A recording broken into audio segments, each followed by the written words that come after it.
খাবে তো কেউ খাবে না। চালু গাড়ির বেতন বোনাস নবকে বেতন পাই না, আমরা যাতে যেন বন্ধ পাওনা বেতন না পাবো এই পরিমাণ আমরা যাব না। চল ভাই চল ভাই, না আমাদের সম্বন্ধে কোনো দায় নাই, এ কারণে আমরা মিছিল বাড়াইছি। জি 2 দিন পরে আমাদের ঈদ, আমরা যে বাড়ির যাবো, আমরা বাড়ির কি মুখে দাঁড়াইবো, আমাদের ছেলে মেয়ে আছে, বৃদ্ধা মা বাবা আছে, তাকে গিয়ে আমরা কান্না ঈদ করবো, আমরা টাকা না বলে কান্না দেশে ফিরে যাবো।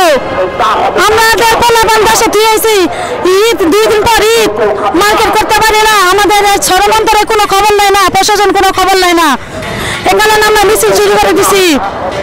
সরকার তো কোনো খবরই না না, এখানে আমরা সবাই মিছিল, আমরা বাসায় যাব, রুম ভাড়া 5 মাসে রুম ভাড়া পাইবো, দোকান বাকি পাইবো।